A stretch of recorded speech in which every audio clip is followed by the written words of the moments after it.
Welcome back to Bravo Sports Talk. I'm Josh. That's Roy right there. No Bryce this week.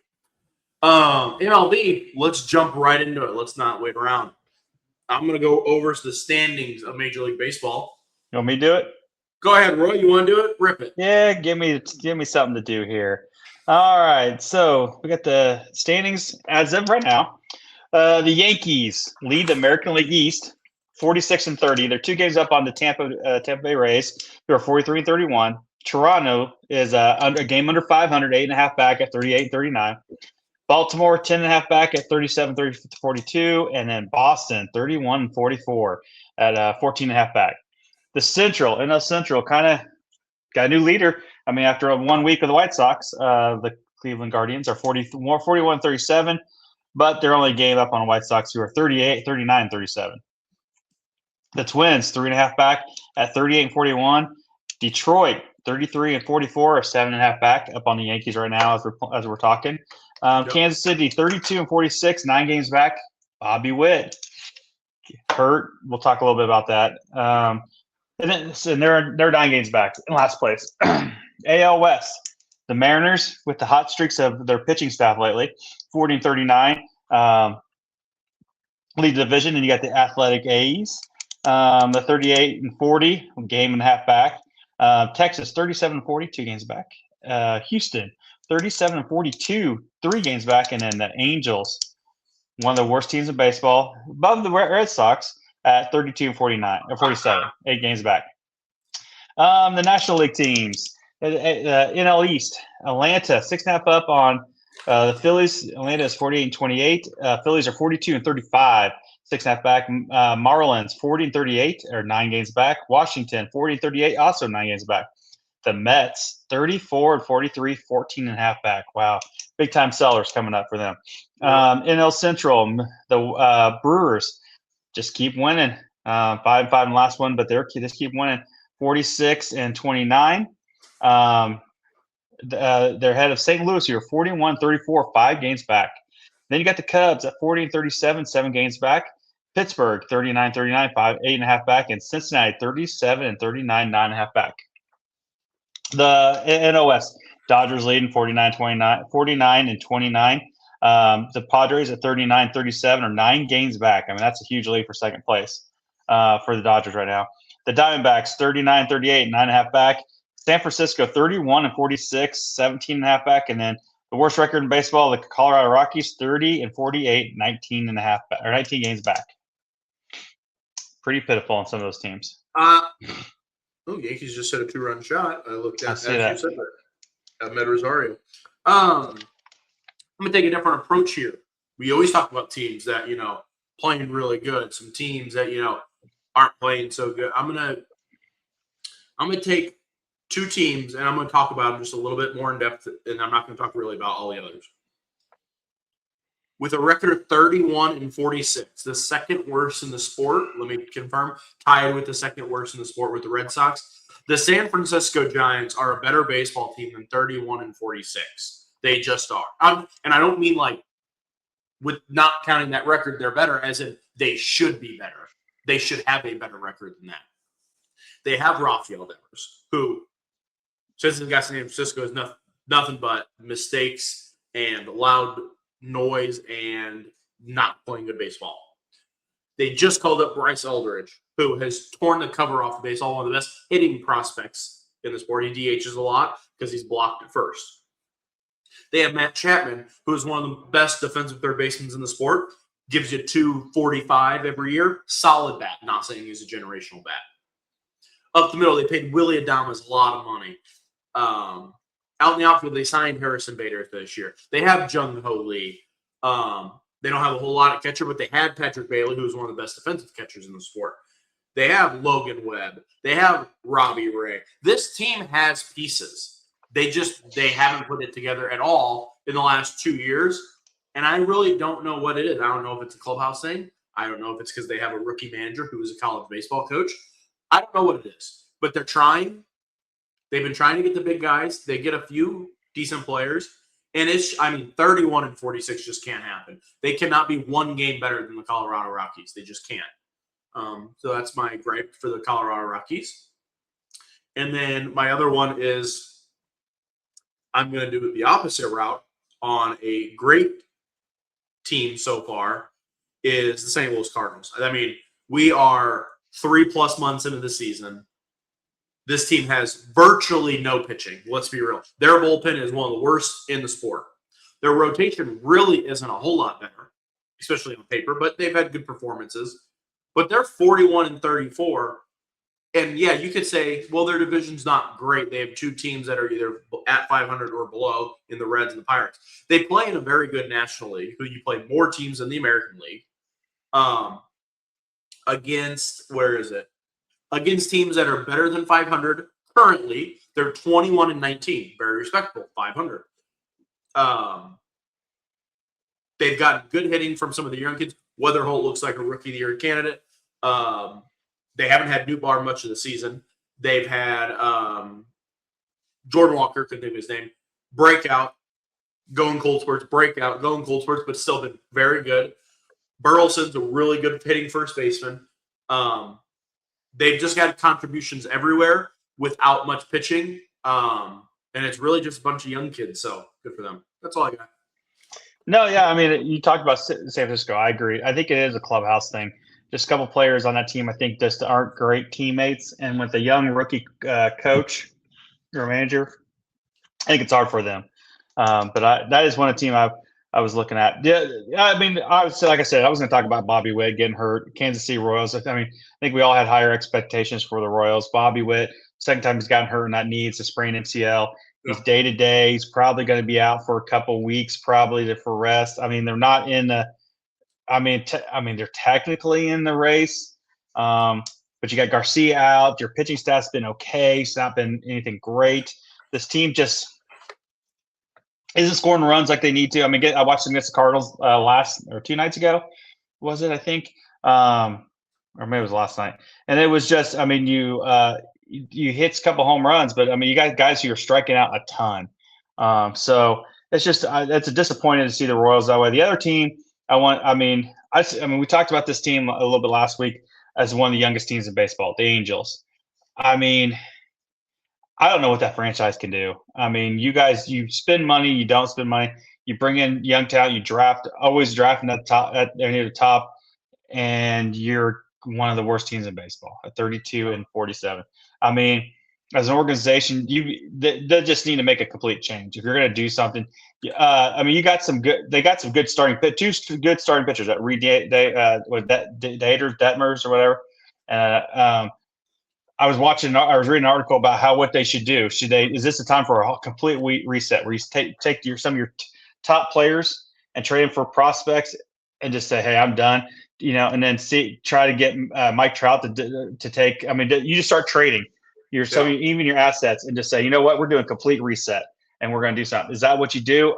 They're at this time. I mean, you're in LA. I mean, Anaheim, you're in LA. We're a big market time. You're not afraid to spend money. You just don't seem to be able to get where you need to be. So I think it's time for a reset. I think that should trade some people, even if you just kind of, tanking sucks, but you might just have to tank for this year and, trade and do that and get you some, and just hope that something comes up in the, in the long run. But that franchise has got to do something. I do. I want to piggyback off something because I've thought about this for a while, and I do want to say it. I look at a team like the Angels, and I understand the MLB draft is a little bit harder of a sports draft because you don't usually see those kids right away. It's not baseball, or it's not basketball, it's not football where your first round pick, I mean, it's supposed to be an impact player right away. Yeah.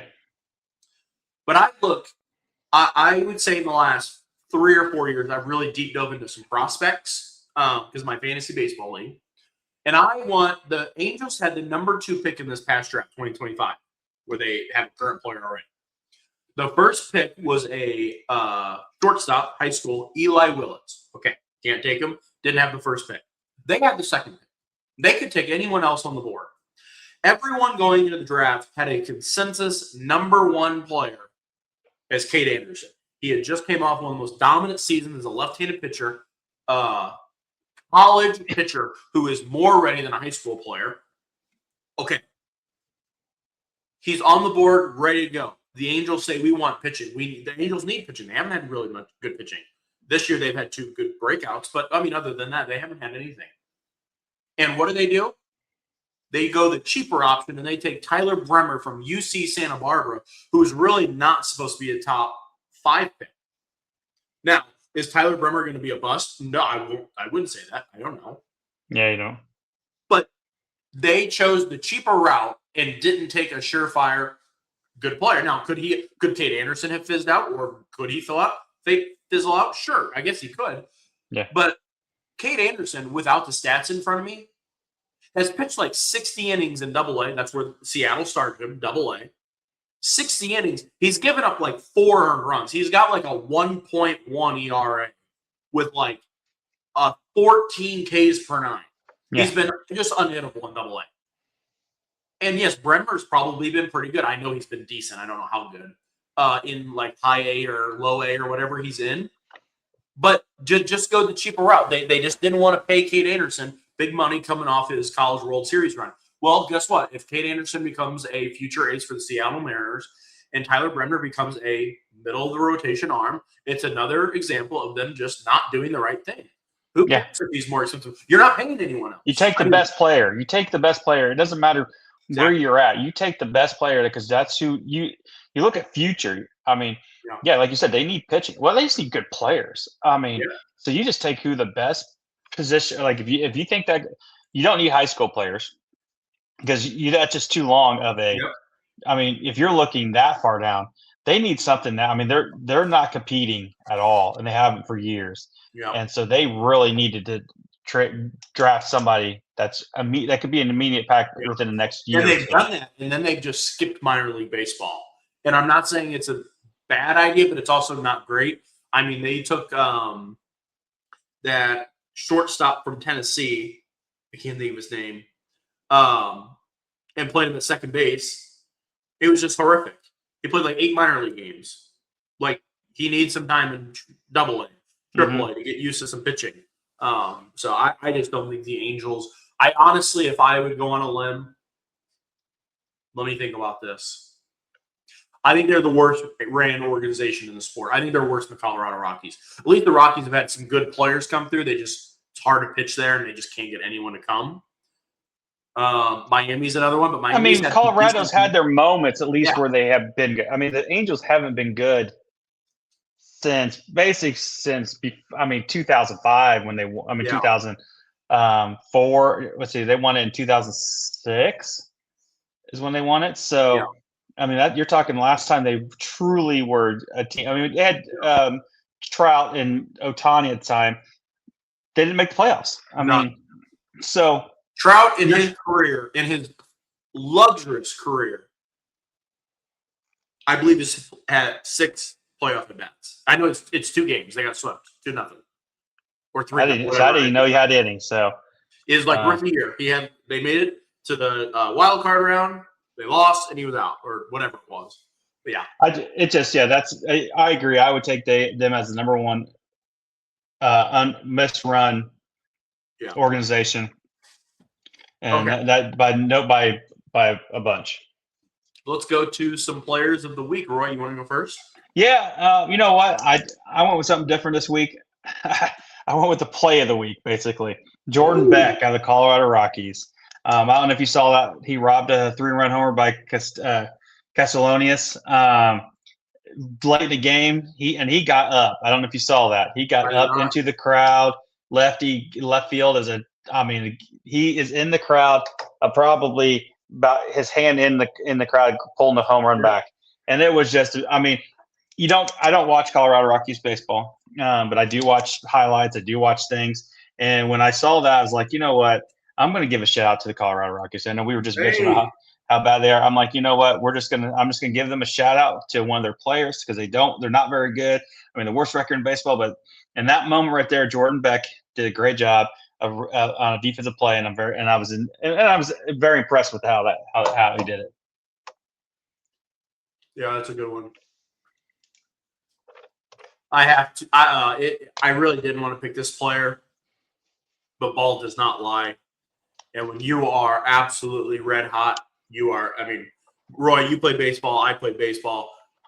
baseball's a sport where when it clicks, man, it roll, and you don't know why, and you don't change anything, and you fall off just back to normal. But man, when it clicks for that 10 to 14 days, and I hate to say it because I'm almost certain Bryce picked him last week, but Pete Crow Armstrong, man, can't do no wrong right now. 24-year-old this week, 11 for 20. I mean, over 500 in general is good. He goes hitting 307 on the year. Who, let's be real, first month and a half was pretty horrific at the plate, and to already have his batting average at 310 should tell you how hot he's been. Also hit for the cycle. He's got a 10-game hitting streak and a 23-game on-base streak with 4 home runs over that span. He also is second in Major League Baseball in WAR behind Shohei Ohtani because he's just absolutely obliterating people because of pitching and hitting. But yeah, he's just absolutely on fire, and I had to choose him. Yeah, I can't. I saw that, and I just can't. Just because Bryce worships him, I just could never. I could never. He's been a streaky hitter because last season he started the first, I'd say, 3 months, probably till about the All-Star break. I mean, he was electric, stealing bases, great defense, home runs, everything. And then he just could not hit. I mean, nothing. He was a 190 hitter the rest of the way. And then this season, the first month and a half, 190 hitter. Couldn't hit anything. 1 home run. No stolen bases because he can't get on base. And he'd be chasing at like a 40% clip. And then he just turns it. So that gives me vibes of a real streaky hitter, which there's people like that. So, yeah. Good for him, though. And the Yankees can't score 2 more runs. Nice. That's what I was looking at. Yeah. 4 outs left for him. But, all right. I don't. Our standings. I almost forgot our standings. We're doing this one on Monday, the 22nd. You guys will see this Tuesday, the 23rd. And the standings, Bryce is still in last at 232. Roy is 9 above him at 241. And I am 2 above Roy at 243. We're all pretty tight. I've had a couple teams go cold. I think I was like 6 above you, Roy. And then I'm almost certain I had like a 1 winner last night or yesterday. And you I haven't even looked. Yeah. It's been busy, so I haven't even got a chance to look to see. I know one thing for me, the White Sox got swept by the Tigers. The D-backs have really been banged up. I'm going to be dropping the D-backs because they got so injured this last week. Other than that, I think it's been Dodgers, Brewers, Athletics have still been, and Guardians have still been pretty solid. But yeah, not a whole lot of change. Kind of musty week of everyone gaining a little bit. I got a couple teams that just need to start. Like Reds and Pirates just can't win on a regular basis, so yeah, I got to look at them. All right. I don't think I have anything else. Roy, I did see some breaking news that I would like to share with you, and I know you're tracking it. We're going to move on from baseball, and this wasn't I can't say this was on our radar to talk about, but Roy, your Michigan Wolverines, who are national champions, their head coach decided to say, you know what? Was it 2 years? Am I correct? 2 years total? Yeah, he was there 2 years. Okay, 2 years. Right. 2 years, 1 rebuilding year, which was a good year, but I mean, what? So, yeah, Sweet 16, the first year? Sweet 16, 27. He went to what? 23-10 or 24-10 or something like that. 25-10. Steamrolled this year, played well, especially in the tournament. And then up and out of there, out of breaking news, Dusty May has taken the job to be the Dallas Mavericks head coach in the NBA, leaving Michigan behind. Roy, initial thoughts? Obviously, the shock is there, but initial thoughts. Yeah, I mean, when the funny thing, I was at work and I didn't see the news, and my nephew Reed Miller, I want to appreciate his little phone call at 9:05 or whatever it was to tell me about it. And I didn't believe him at first. I'm like, there's no way. And he's like, no, you got to look at ESPN. So then I went and looked at ESPN, and I was like, oh shit. Yeah, shocked is an understatement. I mean, he was the one coach I didn't think he would even dip his toes in the NBA for a while. I thought I know he's been in college. He's moved around a lot as assistant coach. He's been FAU. I really thought that was the one person that would just kind of stick around at college because I mean NBA is just a different. I mean, there's very few college coaches have done successful in NBA. There's just not very many of them. Yeah. I mean, if you look at that, I think I look at the last 10, and only Brad Stevens is the only one's got a winning record. Yeah. So even like Billy Donovan's got a losing record, and he's no longer the Bulls coach. So it's just, I mean, it's sad. I don't know why he left. I mean, he won a national championship. I don't know. He's 49. Do you just try at a young age and try to get in there? I don't know. It's kind of a weird situation because it's like, I mean, it's June. We've got the team set. They leave in 5 weeks for Europe to play games. So just sad. I enjoyed him as a coach. I mean, especially he won, and that's what he did. He was a great recruiter. Great. I got to sit behind the bench at a few games this year out in Las Vegas, and it just the way you watched him and the way he talked to his players, just even before his family and friends and everything, but that we sat with at the Vegas game, they were just great. It was a great team atmosphere, and I know they're going with that Mike Boykton, who was at Oklahoma State. I don't know how long he'll be there. There's rumors that he's going with Dusty to Dallas, so I don't know what the plan is. It's just sad that this I hate that. Good. I mean, thank you, Dusty, for winning his national title. I can't say anything bad about that. But if it has to do with anything with our AD is losing a lot of good coaches, and not just with basketball, football, baseball. I mean, he's lost a lot. This better not be a continuous of him fucking things up and not giving them the money they want. Yeah, this really throws a wrench in it because it's so late. And college sports these days, man, you lose a coach like that, especially at the right time. I mean, you might see a team take off. But it being this late, I almost think it could not benefit them. I'm not saying it that way, but like a lot of other teams are ready to go. They don't have room for these players per se. I'm sure some teams could find room, but I think you might avoid a big one, a big monster transfer because it's so late. And these players, Michigan, I mean, Dusty May built a good roster, I would presume, and this roster, even with him leaving, might just say, hey, we have such a good team. Let's just roll with it, whoever the hell this coach is. So we'll see. Well, I mean, preseason, they came out just the rankings the other day. There were three or four in a couple of them. We got a good roster, and it just baffles me because we just hired a coach from Europe for us as to be assistant, like one of the top coaches in Europe to be our assistant, who's supposed to be bringing this our international line. There's just timing things, just weird. And I don't know. I don't want to speculate bad things about Dusty because I really do appreciate what he did as a fan. Now I don't know him personally or anything, but as a fan, he was a great coach. We we won with him. It's just tough to, as a fan, you don't want somebody, when something's good, you don't want them to leave. So, no, I know what you mean.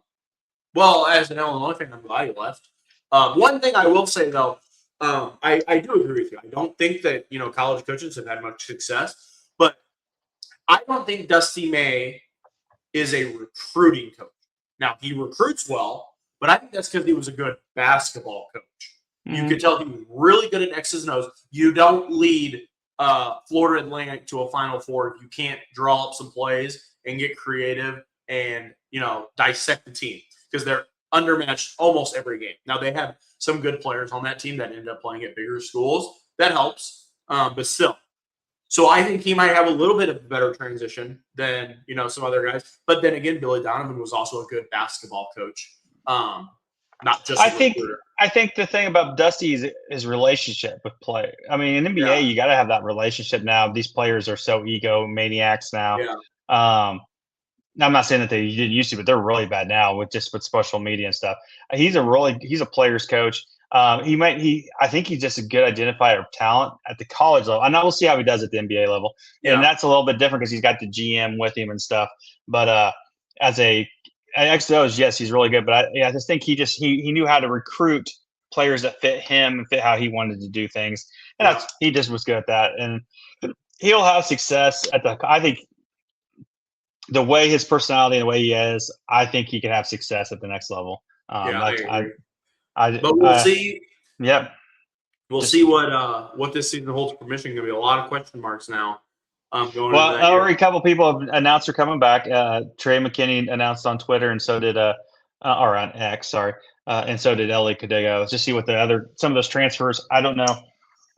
Technically, they can't transfer until we actually name officially a head coach. And they got 5 days or 15 days, but yep, yeah, we'll see. I don't anticipate many of them transferring at this point. I don't either. So. If they keep, especially if they keep Mike Boynton. Yeah. But he's been on staff for over there. He's a hell of a recruiter. Yeah. He just didn't have success at Oklahoma State because he wasn't. I mean, he's a good defensive coach, but I don't think he's an X's O's offensive guy. Yeah. So we'll see how. As much as I don't think those kids will transfer on the team now, you start looking at the recruiting class coming in as incoming. Going into their senior year, now those are the ones they'll probably honestly decommit, and then they could always recommit again. Yeah. But they'll almost guarantee, look at that point. But yeah, that's really all I got. I think that just takes us to our miscellaneous where we got some games. Yep, I got a game. I got one for you here. So here you go. There are 8 Major League Baseball teams with a vowel in their logo. Can you name them? In their logo. Yeah. You ready? Yep. Angels. Yep. Athletics. Yep. Braves. Yep.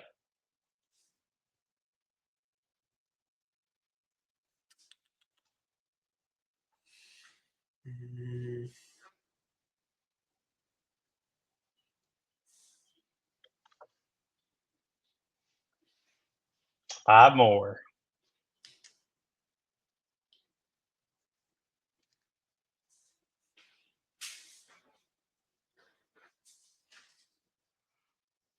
Come on. I figured you'd raffle off a bunch of them here.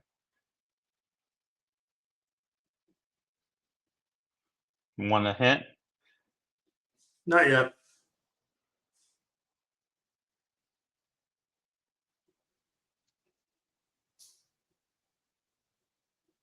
Yeah, give me a hint.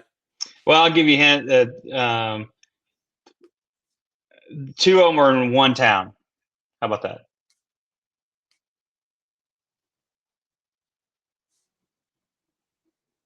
Actually. Oh, damn. Dodgers. And then there's another 2 in one town. Not Chicago. It's Chicago? Chicago? Yeah, the Cubs and White Sox both have a vowel in there. White Sox have socks. White Sox have socks, and they said the Cubs have the CUBS on their logo. What are all the vowels? AEIOU. Where is socks in that? O. Oh, fuck. Yeah. I'm sitting here going, AEIOU. Where the hell is socks? Yeah, you're right. Oh. Yeah, Cubs is that big blue circle with the Cubs. Oh, no, the Red Sox don't have it in their logo. You're right. Nope. Yeah, No. okay. Yeah, so now you got 2 more. One in the Midwest and one in the West.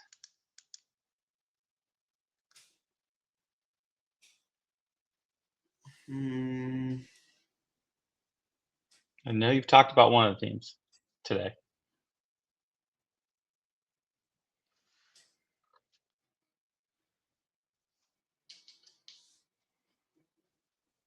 Orioles. No. No, you're just counting the bird. Okay, they have. That's a bird. Yeah, the O is an alternate logo somewhere. Midwest. It's not the Reds. Yes, Reds is one of them. A C? No, according to this thing, theirs is the C with Reds inside of it. See, I know the logo you're talking about. That's an alt. Okay, I was just going off regular logo, but Okay. And the last one's out west, which you've already named three of the West teams. So there's San one out Diego? west. No, Padres. No, that's SD. Seattle? No. It's an M. Now, I don't know all the alternate logos. Now I'm just like, if it has a city in it, I'm just saying. This team you talked about. The Giants. No, Diamondbacks I didn't talk about today. Diamondbacks. Oh. Diamondbacks the last one. They're with the A. Oh, yeah. Oops. So White Sox, Cubs, you got me on Angels. the main logo looking at alternates now. Yeah, you got White Sox, Cubs, Angels, LA Dodgers, the Reds, A's, Braves, and Diamondbacks. Okay. That gets challenging when some are regular logos, some are alternate logos, some are City Connect logos. Because the Reds to me is a C. Like, see, they were. It's always been that Reds when I was growing up. I mean, I remember. I know what C you're talking about. Yeah. Okay. Well, I got my game, Roy. All just right. want to answer the first question, or do you want me to ask it? All right. So you're saying name a Tigers player. Current player plays for the Tigers. And he just batted Lee. Brooks Lee? No, that's Low or Lee. Sure, I believe you. The only reason I just watched him bat, so he bunted. I turned it on when Jason Dominguez struck out with 2 runners on and got pissed and turned it off. I did Tyreek Skubal, so no, I did not say this. I was gonna say McConnell, but I figured McGonigal. But I thought for sure you'd say nah, because you just hit a double. So next one. Any Rangers hitter of all time? Juan Gonzalez. Are you right? I went Josh Hamilton. Ooh, I just watched the thing on him again. I always forget about him. Yeah. And I just watched that documentary they do, and I just happened to watch that again. You know who whenever I think of the Rangers, I think of 2 players, Josh Hamilton and Nelson Cruz, because he's always the one who missed the ball in right field when the Cardinals were in the World Series. And knowing now, that Nelson Cruz was a lifetime DH, it's just funny to me that he's in right field. See, I always think of Nolan Ryan and Juan Gonzalez because Juan was a hell of a freaking home run hitter. And Rafael Palmeiro, I think of him too as a Ranger. Okay, you're 2 for 2, Roy. Next one. I need you to name me a current player who has played for the Nationals but no longer plays for the Nationals. Played for the Nationals, but no longer plays for the Nationals. Max Scherzer. Oh, same Trey Turner. Damn it. Oh shit! So I forget about. Okay, it was Robbie Ray. Was he a national? I think Robbie Ray was a national. He was the first one came out. Was Patrick Corbin. That's who I was thinking. Patrick. I was Corbin. Like, I don't know. Now I kind of want to look, but I don't think. I don't know. That name popped in my head, but I'm like, because I was thinking. Robbie Ray has played for the Diamondbacks, the Blue Jays, the Giants, and the Mariners. Other than that, let's see if I missed anyone. No, Arizona, Toronto, Seattle, San Francisco. Dang, look at me. Oh, Detroit, I lied. His rookie year, he was horrific there. Didn't know he played for the Detroit Tigers. All right, the more you know. I was somewhat right. All right. No, I picked Trey Turner, but I was between 4 people: Turner, Scherzer, Harper, and Soto. Yeah, the Nationals have actually had quite a few good players. I thought about Soto. I didn't even think about Harper. Forgot about Harper. Schwarber also had played some time there. Forgot about. I knew Schwarber did. Yeah. Basically, all those Phillies are just ex-national. Yeah, when they made the World Series. Yeah. All right. Hey, you're halfway there. Next one. I think I might get you on this one, Ryan. Oh, great. Actually, I have to look it up to be for sure. I'm so it's a very thin number one. All right. Oh, no, it's not. But I want to verify it before I ask. Because if it's not, then I have to change it. 1, 2, bang, I'm right. Any player who has finished a season 3 different times with a 300 average or better in the history of the sport. It could be the same team. Just 3 times. No, it could be any team. It's just a player who's finished a season with a 300 average. So, like, okay, we're going to not count Juan Soto, but if Juan Soto had a 300 years with the Nationals and 1 with the Yankees, he's done it 3 times. Okay, so just 3 times ever. Yeah. 300 or better. Average only. Or what?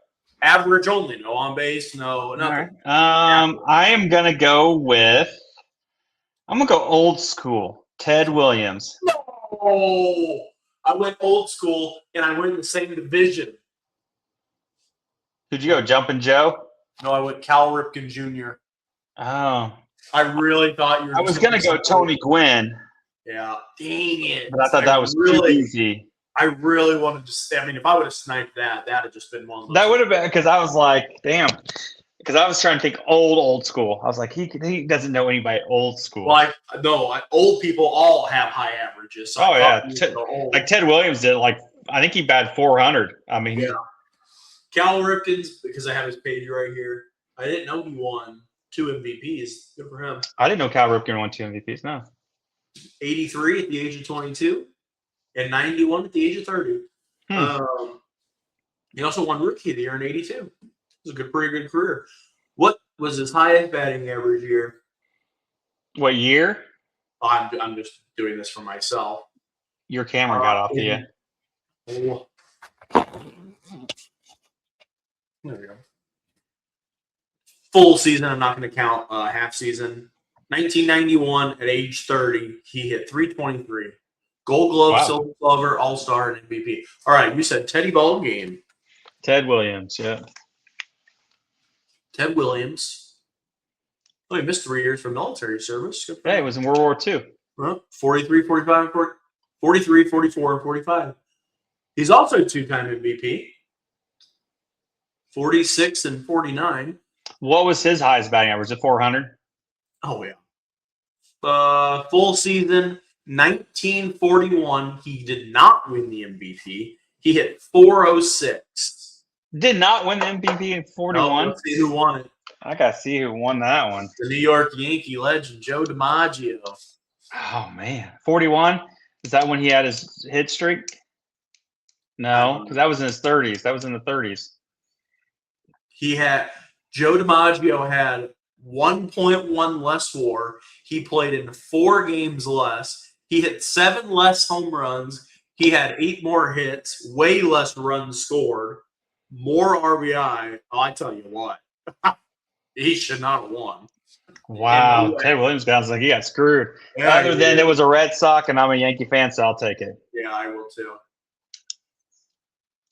All right, well, don't worry. How many times did he do it over? Well, if you count full seasons, because I'm not counting one where he played 10 games. 1, 2, 3, 4, 5, 6, 7, 8, 9, 10, 11, 12, 13, 14, 15, 16 times. He hit over 300. 16 out of 19 years, he hit over 300. I knew he did a bunch, so. Yeah, who was hit for 300 or average better 16 or more times? That'll be my next question. Yeah. Okay. Damn, I really wanted that one. Next one. You should get through this one. I need you to name me any Mets pitcher of all time. Dwight Gooden. I didn't pick Dwight Gooden. I picked Yankees legend, David Cone. I do like David Cone. I love his commentary. He's my second favorite announcer. Honestly, he's mine too. Mike, okay. I like David Cone better. I like Paul. I like Paulie. Paul O'Neill, man. When I can get all 3 of them in the same booth, I'm watching the game. Oh hell yeah, that's a fun time. Okay, the last one to win it. You know the type of question. It always ends the same way. All right, come on. I need you to name me a player who has played for the Boston Red Sox and the Toronto Blue Jays in the last 30 years. Oh, 30. Oh, yeah, I got it. 30 years. Roger Clemens. Roger Clemens. See you, Roy. Yeah. Figured Very you went. I should have thought about it before I just blurted it out. Roger Clemens. That's probably Good the only player odds. you only person you know that did it. Isaiah Kiner-Falefa. Kyle Youkilis, or Kevin Youkilis? Yeah, he played for the Yankees too. Mm-hmm. Jays, Red Sox. Jays and Red Sox. Yeah, I don't know a whole lot without really thinking. A couple of relievers I can think of.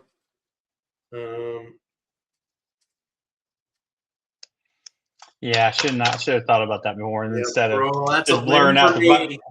Because he's one of my favorite pitchers of all time. And I know he's old, so I know you want to take him. I was on an old school kick here, like Cal Ripken, David Cone, Roger Clemens, Josh Hamilton.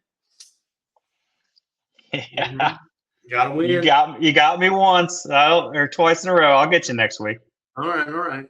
That's all I have. You, Roy? Yep, that's it. Like button, subscribe, and comment. We'll see you next week. Peace. Out.